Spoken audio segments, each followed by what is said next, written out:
Hey traders, Raghee here. Welcome to Charts and Coffee. Great to see everybody. Happy Wednesday. Hope everyone is staying warm, is staying safe, is staying off these ridiculously icy roads out there. Just crazy. So thanks for making it here. It means you've got internet, which is great. I hear power and internet's becoming a problem. So great to see everyone. Before we get started, I wanted to mention yesterday's video. I've been getting some questions about market structure, and I've been getting some questions about, that's not what I wanted to do, market structure and the way in which we're still able to do some day trading, staying nimble in front of the FOMC. And if you haven't checked it out already, yesterday we put out a video right here at the Simpler Trading YouTube channel called Market Structure Dictates Strategy. Structure dictates strategy. That is absolutely the mantra in the Sector Secrets Mastery. And that is any indicator you have, any strategy you have, the idea is it's going to work better. The probabilities will be better if we first identify the market structure. So if you've never known, Ron, what do you mean and how do you do it? Check out yesterday's free video if you haven't already. And if you have any questions, feel free to leave them in the comments under the video. All right. With that being said, everybody knows what today is, right? We know what we're dealing with today. And that is, FOMC. Does that mean I'm ignoring ADP? Kinda. Ignoring ISM? Kinda. And JOLTS? Kinda. Because if you and I are thinking about the hot zones that are scheduled and the way in which a jobs number, two jobs numbers, and an inflation number are affecting the day, it really is a matter of, a hierarchy, right? If Powell is on the calendar, that is number one. Everything else is going to fall a distant 20-second, not even second. And even within the hierarchy of the FOMC statement, the Fed funds rate, and the FOMC press conference, the Fed funds rate is the least important of the three, because we know we're getting a quarter point. We're very, very likely getting that quarter point hike. How hawkish or dovish is the statement? How are they aligning our expectations going into March and May? So important, because we're expected to see one more hike in one of those two meetings, either March or May, and then maybe in June, if the statement is still thinking or sort of making us think that we could expect a 5 to 5.25 target rate, that peak rate, then we're going to see probably a little bit of weakness, because there's still maybe one, if not two, more rate hikes to come. And then the press conference sort of puts a bow on it, or doesn't, or smashes a pie in our face. One of the two. We'll see how that goes. Remember, it's the statement and the presser afterwards that are going to be the market movers, not so much that initial Fed funds rate, although we're going to see volatility through all of that. That's what's on the calendar. Now we go into tomorrow, ECB. We go into Friday, non-farm payroll. So the hits just keep on coming. All right, we're going to keep an eye on what's going on in the market from a central bank perspective. And you might say, Rog, what about all those earnings on Thursday? That's a temporary volatility event. While it is a hot zone, temporary, gang. The way in which the central banks will affect the further reaching implications of whether we continue higher or lower, that's happening this week, Wednesday today, and tomorrow, Thursday. And then Friday's jobs number is just going to basically close the loop on whatever it is the Federal Reserve wanted to communicate about the economy. The most important pillars of it being inflation and jobs. That's macroeconomics in 4 minutes right there, gang. That's all you need to know. It can be that simple. All right. So absolutely love that y'all are here. Again, hope everyone's staying safe. Let's jump into the questions, shall we? All right. Heads up. Here we go. Hey, Kevin, how are you? Good morning. Could I please take a look at PFE on the weekly? Okay. Let's jump on over there. Let's take a look at the weekly chart of PFE. And the question is neutral market. multi-trend. Yep. 200 exponential propulsion, right? The white propulsion dots. Absolutely. And one of the things that the white propulsion does for us is take advantage of a classic moving average cross, in this case, the 8 crossing the 200. For those of you that are wondering, why does this thing appear and disappear? Self-correcting moving average, gang. And the slow stow approaching oversold. That one might be a bit of a stretch. I mean, it's close. To your point, it's close, but not quite there. But yes, I do like that. And the 200 and the Darvis. Look at our Darvis 2.0 right there, holding as very nice support. Kevin, yes, I think this would look like a good weekly time frame setup, probably one that would be worthy of discussion at the next Sector Secrets Mastery weekly and portfolio positions conversation. Yeah, absolutely. Absolutely. And by the way, for those of you that have been wondering, okay, Rog, yeah, I'd like to get an idea of what you're doing in the mastery. I'd like to do that in a little bit more of a painless, or let me see if it's for me kind of way. Remember that whenever I do classes, and my next one's coming up on the 4th, I'll tell you what it's all about on the 15th, if this is something you're wanting and ready to do. But part of the class offer is going to be after the class, after the live trading, joining me or actually while the live trading's going, but you will be able to join me in the class, and then join me in the mastery. So let me hear.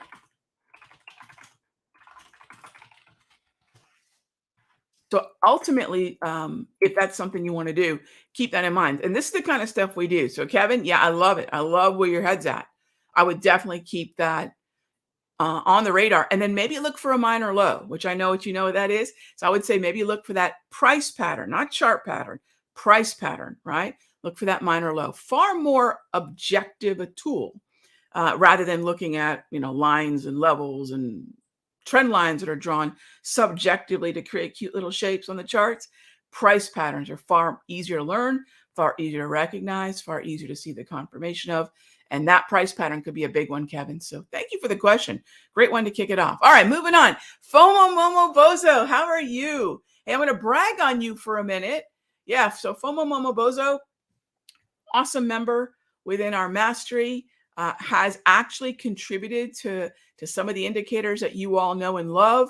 And so great to see you. My question is, what's the difference between this morning's ADP, non-farm employment change, and the other non-farm? The big difference is FOMO. Nobody really gives a rip about the ADP. That's a private number. It does not necessarily reflect what we're going to see. Let me go bring that calendar back up here.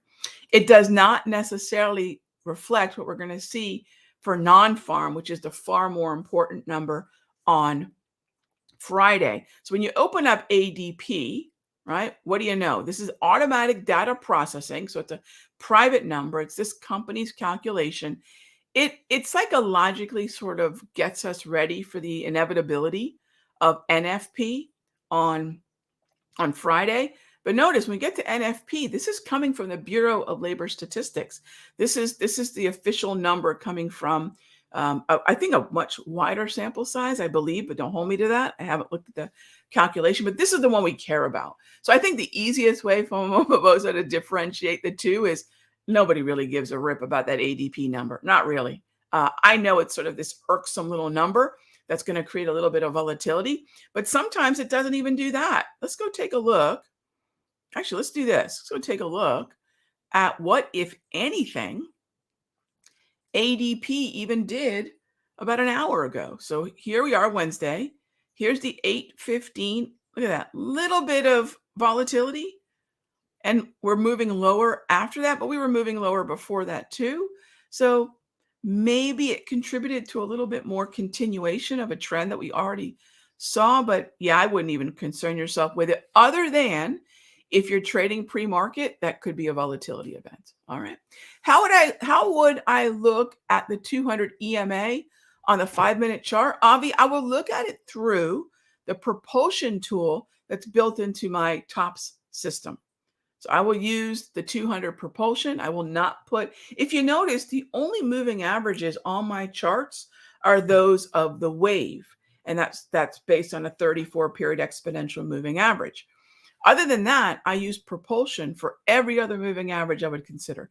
The 21 exponential, the 55, the 89, a 200, a 8, a 13, all the other exponential moving averages would be using propulsion. It just works better than having the actual exponential moving average on there. So how would I do it? With the propulsion, All right, next up, Kathy asks, on the weekly timeframes, I love that you all are looking long-term. Yeah, I love that. That's great. I love the fluidity in the timeframes. Let me jump on over there. So on the weekly, okay, there are a number of stocks at the 200 in a yellow trend, but with an overbought slow stow. An example would be Netflix, okay? I think this means to wait. Can I comment? We have two ways to look at support if we're looking at a weekly or a daily or anything. So when you say at the 200, so Kathy, how we're getting to it matters. So let me show you the difference. Actually, let me show you Pfizer, which we just looked at, and you'll see it really well. So Kevin's question on Pfizer, I can definitely see I'm going to have to restart toss before I jump into the rooms today. Do you see how with Pfizer we're coming down to it? That's the big difference there. So Kathy, the difference is not whether or not the 200 is in play. That's obvious. You're absolutely correct. But which direction are we coming at it? Right? That's the difference. It's not and this is why I don't like scanners, technical scanners, because a technical scanner doesn't really think this is different. It's either at or slightly below, right? This is still resistance. On Pfizer, it's support. Does that make sense? And therefore, yeah, there's a really good thought that perhaps this is overbought because we're coming up at the 200, not coming down to it. This is a ceiling. The other one's a floor, right? All right. Thoughts on the strangle straddles I don't do that, Robert. Yeah, so that's a great question. Rather than just saying I don't do it and moving on, let me just elaborate for a moment. I don't like multi-leg options positions for many, many reasons. The first being, I think they give a lot of traders the false sense of security that if somehow you're turning a trade into a credit trade, it's somehow infallible because somewhere someone was able to repeat incorrectly and many, many times people out there, right, say, well, if options traders are not selling premium, basically they're losers. Okay, I don't sell options premium. I make trades based on long calls and long puts and do just fine. So now what you got, right? I love those people who think that somehow telling traders that they must be on the credit side of a trade is the only way to be a winner. That's just simply not true. That's as if people say there's no way to make money playing directionally. That's all those knuckleheads are saying, right? So I love your question though, Robert, because what you're asking me is really cool. Even though I don't do it, it's cool. And that is there a way to acknowledge that there's going to be volatility and position myself in such a way that I can capitalize on it either way? Robert, this is my opinion as far as I have to be directional. And I don't necessarily believe that my career as a trader or my account is going to benefit from consistent exposure to just what is going to be an absolute, what do the kids say, cray-cray environment at 2 o'clock to 2:30. I actually find it okay to not engage it, right? So I think it's more philosophical at that point. But I love that you're thinking from a risk management perspective, how do I take advantage of this volatility? I will say don't, right? So what are my thoughts? It's simply don't. And then even further than that, I don't like multi-leg option strategies that emphasize credits because it somehow suggests that, oh, this is the only way to make money as an options trader. In the Sector Secrets Mastery and even in the futures room, when I talk about options, I'm long calls and I'm long puts. I take the extra step in the Sector Secrets Mastery to be long calls and long puts in a cash account, which allows traders to day trade options with me in the room without that pesky little pattern day trading. It also prevents me from overusing or encouraging new traders to overuse leverage because we're not trading in a margin account. You don't need a margin account unless you're going to start getting into spreads. So I know a lot of folks might say, Rod, you don't trade spreads. I really don't. I really don't. And my life is no worse for it. So I think that if you want to graduate to spreads, get good at buying calls, get good at buying puts. And then we have traders in the mastery who are getting into spreads on their own and realize, oh, Rag, I understand the fallacy in thinking you start with spreads, not starting with just getting into directional understanding. Get that part down and then everything else becomes easier. But yeah, Robert, thank you for that question. But no, I don't do it. I don't do it. All right, next up, Akash. Question for you. For long-term investors, 5-year or more, should we be concerned with today's market conditions? No. I don't believe so. No. The only reason that, let's take the word concerned and maybe insert interested, right? Curious. I love curiosity. I need to deploy that more. I'd be curious about today's market conditions. I'd be interested in today's market conditions because are they giving me an opportunity on longer term timeframes like a weekly to build positions? Well, we got curious like this in the Sector Secrets Mastery in September, October, and built long positions in names like XLP, right? We built long positions in names like XLB. And in that, we have positions that I would presume we're going to hold for probably at least 6 months. This position is up 14 points, right? It's already up 14 points in our entry. And I'm not done yet, right? This is October, November, December, January, February. I'm 5 months in. And when I get to the 6th month, I decide whether or not a stock like this or an ETF like this makes the cut, can make the team. And then that longer term time frame becomes realistic, 1, 3, 5 years. That's something we do every Tuesday, by the way. And let me show you here. So every Tuesday we do that. We get to the weekly time frames. We talk about macro. We get really curious about, what is it that we could be working with. Oop, what is that? I have my Google Calendar. Hang on.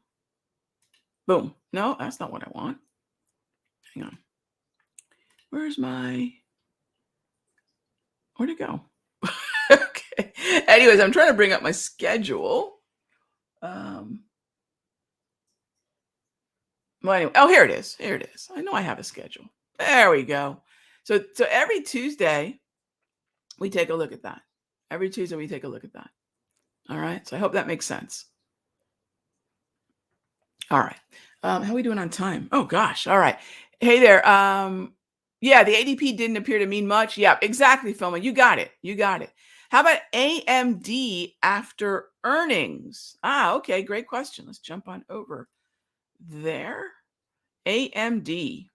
By the way, gang, I'll be filling in the futures room today. We have a lot of folks that are having internet problems, power problems, etc. So I'll be filling in the futures room today. If you're a member of the Simpler Futures or if you're a member of the Sector Secrets Mastery, Wednesdays are my double header in the Sector Secrets Mastery, where we, in the first hour, will day trade. And in the second hour, we start looking at longer term time frames, which are probably more suitable for traders who are realizing, hey, Rog, I don't have the access to the market that I once had. How do I slow things down enough to go work my job, but still be a fairly active trader? That's the second hour of today. We'll be diving into quite a bit of that today.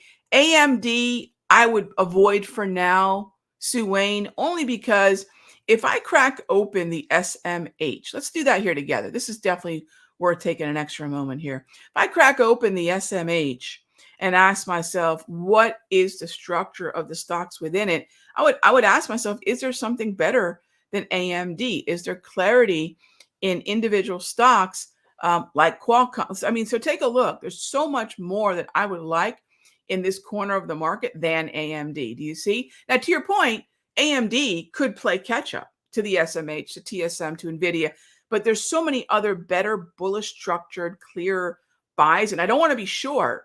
Right. So, Sue Wayne, the idea of AMD would be, look, this has a lot of catching up to do. Or I'm looking at the weekly. My bad. I'm looking at the weekly, not the daily. Is AMD in an uptrend? I might be completely wrong on that. I was looking at the weekly. Bear with me here. Sue Wayne, sorry about that. No, so same thing. So here's the daily chart of AMD. It's not double green. It's on a green trend like some of the other stocks, its peers in the semiconductor ETF. So I would say no. Earnings, no earnings. I think there are better stocks with clearer bullish structure that will give us higher probability setups. That watch list building part of our life is the most important. And that's this conversation we just had, right, Sue? There are other names that are better, more bullish, and clearer than AMD. And that's where I'd put my focus. And I don't want to be short. So AMD would also kind of fall to the wayside. All right. So, gang, I got to go. Thank you as always for being a part of the Charts and Coffee Caffeinate and Dominate crew. If you haven't already, save the date, February 15, DPMRs, 1 hour charts. How do we slow this market down? Take advantage of time horizons that are appropriate to what we're seeing now, and being realistic about, hey, at this point, 2023, our lives look a whole lot different than they did in 2021 and 2022. A lot of us don't have the time we once had to day trade all day. We don't need to. I'm going to talk a lot about how Lorna and I have fine-tuned the DPMRs and tested them now for 10 months. And we've got some processes that are working really well right now for any type of trader, full or part-time. But definitely, I'm looking out for those of you that are saying, hey, Rag, I don't have the access to the market that I once did. What can I do now? I love this trading thing. What are you doing now for people like me who need to slow the process down? Super stoked to share that with you on the 15th. I will see you all tomorrow, same time, same station. Stay safe, stay warm, and I'll talk with you soon. Be good to each other.